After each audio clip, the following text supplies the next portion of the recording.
This episode is brought to you by Glorify, the #1 Christian daily devotional app. Everything around us changes. God doesn't. That's why I love Glorify's 21-day challenge. It helps me build a simple habit of meeting with God every day. No pressure, just consistency. With Glorify, you can start your morning by reading the Bible passage of the day, diving into Glorify's daily devotional, and wrapping up with an immersive experience called Daily Walk with God. And if you need to take a few minutes to yourself in the middle of a busy day, try one of Glorify's guided meditations, or listen to their curated worship playlists for some quiet reflection. To end the day, enjoy Glorify's sleep meditations to help you wind down and put your mind and heart at ease. Whether you're a committed Christian or simply curious about faith, Glorify has something for you. Join over 20 million people who have downloaded the Glorify app and deepened their relationship with God. Listeners to the show can get full access to Glorify for just $29.99 for the entire year. That's Glorify's lowest price ever when you download the Glorify app now at glorify-app.com/redcircle.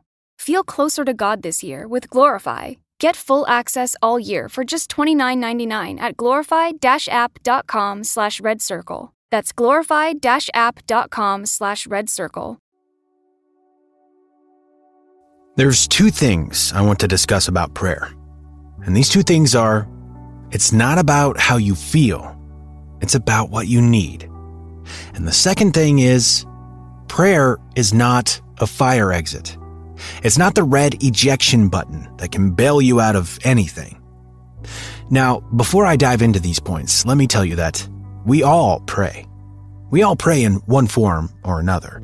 The issue when it comes to prayer is, do we pray during the days where we don't feel like it? Do we pray during the time when it feels rough, when it's hard? That's the issue with prayer for most of us, because if you really think about it, there is something that will happen sooner or later that will force you to pray. A sinner will pray when life gets hard enough. A liar, a thief, a sexually immoral person, they will all pray. But the reason why more often than not they don't get results is because they view prayer as a fire exit, suitable for emergency use only. I mean, think of it. When you walk in a building, none of us are really concerned about the fire exits. That is, until an emergency. And quite often, people view prayer in the same way. But here's what you should know. Prayer is not about how you're feeling. Prayer is not about what you're feeling. Prayer is about what you need. And what you need is Jesus. What you need is a relationship with Jesus. What you need is to hunger, seek, and search for the Lord in prayer. Furthermore, prayer is not a fire escape. We're to remain always in prayer. We need to look at prayer as a necessity rather than some sort of rescue process. Now, whenever I speak to people about prayer, here are the main questions I'm asked. Why is it so hard to pray? Why am I so inconsistent with prayer? And for a moment, I'd like you to think, why don't we pray? At least not to the level that we know we should be praying. I believe there are a number of reasons why we don't pray as we ought to as believers. Now, as I list these reasons, be honest with yourself if any point resonates with you. A lot of Christians don't pray because they are comfortable. Life's good. They make a decent living. They're in relatively good health. Life is comfortable. And we are creatures of comfort, so we would rather sleep an extra half hour than wake up and pray. We would rather watch something and unwind than use that time to pray. Being comfortable means that we think we don't need to pray. But here's the thing. If someone walked down the street, a complete stranger, if they came up to you and said, I need your help with something, I need you to help me with this, I need you to give me that, and I need you to fix this situation. This episode is brought to you by Glorify, the #1 Christian daily devotional app. Everything around us changes. God doesn't. That's why I love Glorify's 21-day challenge. It helps me build a simple habit of meeting with God every day. No pressure, just consistency. With Glorify, you can start your morning by reading the Bible passage of the day, diving into Glorify's daily devotional, and wrapping up with an immersive experience called Daily Walk with God.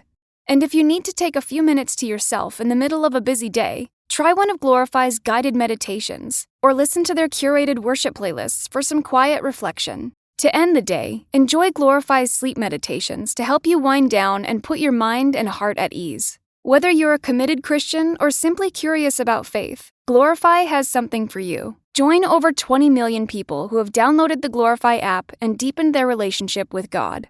Listeners to the show can get full access to Glorify for just $29.99 for the entire year. That's Glorify's lowest price ever when you download the Glorify app now at glorify-app.com/redcircle.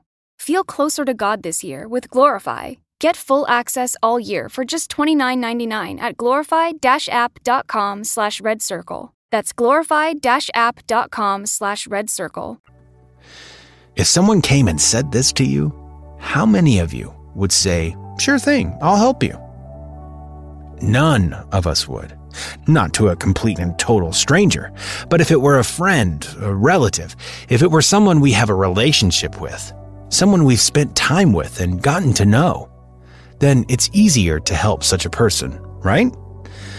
Well, I would like to submit to you that a lot of us are going to God with an emergency list of prayer requests and miracles, but we haven't put the time in to build a relationship with Him.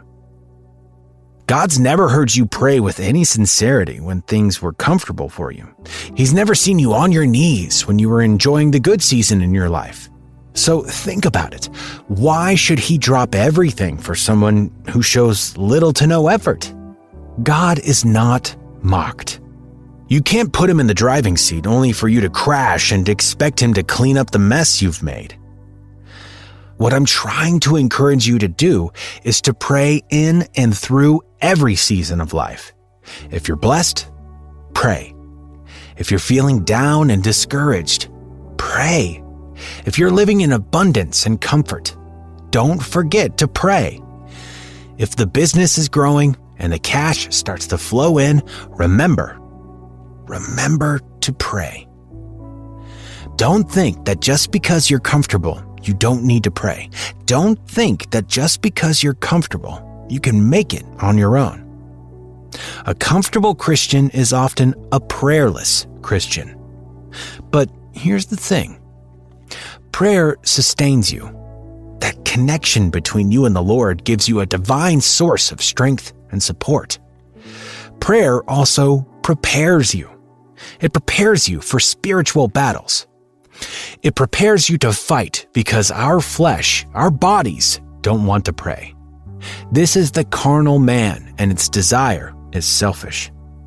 Its desires please, and its nature is sin. Now, if you can subject your body to pray whether you feel like it or not, then you are a man or woman who is ready to fight. So, each day, take your spiritual pulse in the morning. Check that your heart is beating for prayer, because you know it's a necessity. Check your spiritual pulse and make sure that prayer is a matter of urgency for you. Because if not, then you could be in one of the most dangerous positions anyone could be in. And that's being comfortable. So I encourage you, don't compromise when it comes to prayer. Don't undermine the power of prayer. Do not take prayer for granted. Pray because you know that you need Jesus Christ. You know that you need to develop and cultivate a relationship with Jesus Christ. So I encourage you to walk with God. Walk with well-chosen friends. Don't ever take the first small step to sin. Say no when the devil tries to entice you with the pleasures of sin. Remember who you are, saints of God. The devil is busy and wants to eliminate you however he can. It is so easy to fall into the trap of negativity and toxic experiences.